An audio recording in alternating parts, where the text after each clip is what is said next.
उत्तर प्रदेश में राजनीतिक सरगर्मियां तेज हो गई हैं। ऐसे में कांग्रेस भी अपने बूथ स्तर तक के कार्यकर्ताओं के कील कांटे दुरुस्त करने में लग गई है। राजेश तिवारी जी से बात करेंगे, उत्तर प्रदेश के प्रभारी हैं और इस बार का चुनाव इन्हीं की देखरेख में होना है उत्तर प्रदेश में। हालांकि प्रियंका गांधी का दौरा भी नजदीक है, लेकिन राजेश तिवारी उससे पहले यहां कील कांटे दुरुस्त करने के लिए आए हैं।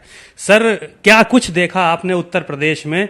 क्या कमियां थी कि कांग्रेस इतनी कमजोर होती चली गई यहाँ पे? देखिए, सबसे जो प्रमुख बात किसी भी राजनीतिक दल में होता है कि बूथ स्तर तक कार्यकर्ताओं की टीम जो होनी चाहिए और उसके साथ साथ समय समय पे प्रशिक्षण उनके हो, ताकि वो कांग्रेस की विचारधाराओं से वो जाने समझे, जो अपनी विपक्षी पार्टियों के बारे में उनकी क्या विचारधारा है, किन मुद्दों को लेकर वो जानते हैं। ये सब बातों को हमारे कार्यकर्ताओं को पता होना चाहिए।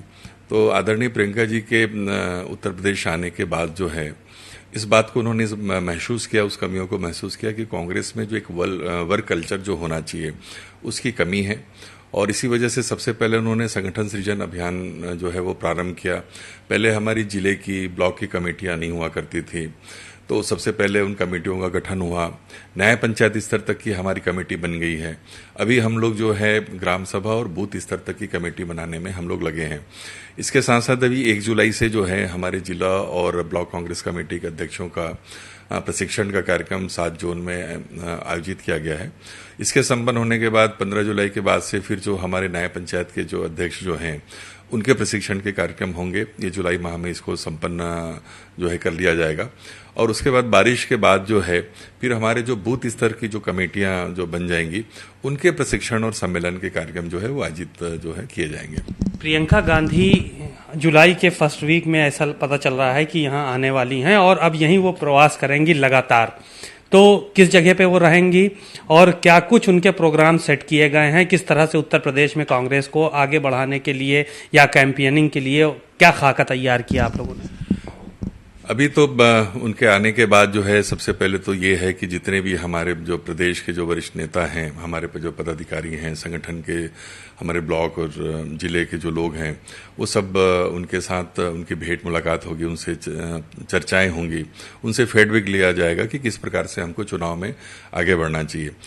निश्चित रूप से चूंकि राजधानी है तो मुख्य बेस कैंप तो आपका लखनऊ ही होगा और उसके साथ साथ जो बड़ी बड़ी जगहों में जाकर जो है कार्यकर्ताओं के सम्मेलन भी होंगे, जो प्रशिक्षण के कार्यक्रम जो हैं वहाँ पे उनको आमंत्रित जो किया जाएगा।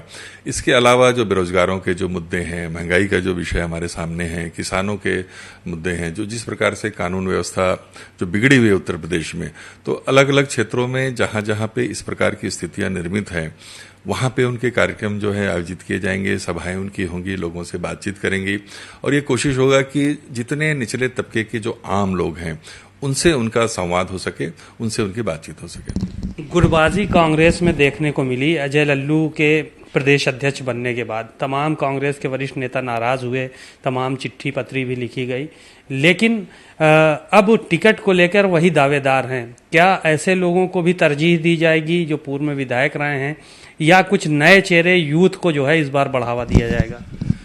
देखिए, किसी भी राजनीतिक दल में जब इतनी बड़ी कांग्रेस पार्टी है तो सबके अपने अपने विचार भी होते हैं। उन विचारों में जहां पे कहीं पे मतभेद भी होता है तो उसको गुटबाजी के दृष्टिकोण से नहीं देखना चाहिए, क्योंकि हर दल में जो लोग हैं, और यही कांग्रेस पार्टी की खूबसूरती है कि यहाँ पे प्रजातंत्र है, यहाँ पे सबकी बातों को सुना जाता है, सबको बोलने की आज़ादी है एक अनुशासन के दायरे में, और हर व्यक्ति की अपनी महत्वाकांक्षाएं भी होती है। तो सब हर आदमी इस बात का प्रयास करता है कि संगठन में मुझे जिम्मेदारी मिले, मुझे टिकट मिले। तो एक सीमा तक सब प्रयास करते हैं, लेकिन उसके बाद जब हाईकमान के द्वारा जब निर्णय कर लिया जाता है फिर उसको सब स्वीकार करते हैं। अभी प्रदेश अध्यक्ष जी लल्लू जी हैं, सबने उनका नेतृत्व को स्वीकार किया है और उनके नेतृत्व में आने वाले समय में निश्चित रूप से विधानसभा के चुनाव भी होंगे। और पुराने जो अनुभवी जो लोग हैं, जिन्होंने इसके पहले भी बहुत अच्छे से चुनाव लड़ा है, उसके साथ साथ जो है जो यूथ हमारे सामने है, सबसे ज्यादा भी उत्तर प्रदेश में युवा परेशान है और इसी वजह से हम लोग देख रहे हैं कि नौजवान साथी जो है बहुत काफी संख्या में कांग्रेस पार्टी से जुड़ रहे हैं और टिकट के वो दावेदारी भी कर रहे हैं। तो उस गुणदोष के आधार पर उनका भी परीक्षण किया जाएगा और जहां जो भी जितने योग्य, चाहे वो वरिष्ठ हो, चाहे पूर्व विधायक हो, चाहे युवा पीढ़ी जो हमारे सामने आएगी, उनके अनुरूप जो जीत सकने की संभावनाओं को देखते हुए टिकटों का वितरण होगा। मुख्यमंत्री का क्या कोई चेहरा भी डिसाइड किया गया है? क्या प्रियंका गांधी को यहाँ का मुख्यमंत्री का चेहरा बनाने की बात चल रही है? देखिए, इसका निर्णय तो हाईकमान और विधायक दल करेगा, लेकिन निश्चित रूप से जैसे हमने कई प्रदेशों में हम इस बात को देखा, पिछले बार भी उत्तर प्रदेश में जो इलेक्शन हुए थे तो हमारी विपक्षी जो पार्टी है, प्रधानमंत्री नरेंद्र मोदी के चेहरे पे चुनाव लड़ी थी।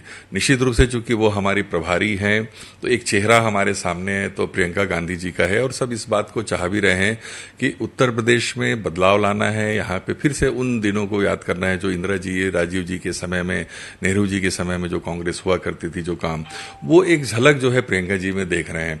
तो हर कार्यकर्ता की मंशा भी है कि उनके नेतृत्व में सरकार भी बने, और आम जनता भी चाहती है कि ऐसा नेतृत्व सामने आए ताकि उत्तर प्रदेश में जो 30-32 वर्षों से जो विकास अवरुद्ध है वो अवरोध दूर हो सके। तो निश्चित रूप से प्रियंका जी एक हमारे सामने चेहरा है और उनके चेहरे पे ही उत्तर प्रदेश में चुनाव लड़ा जाएगा। बातचीत के लिए शुक्रिया। आप उत्तर प्रदेश के प्रभारी राजेश तिवारी जी को सुन रहे थे।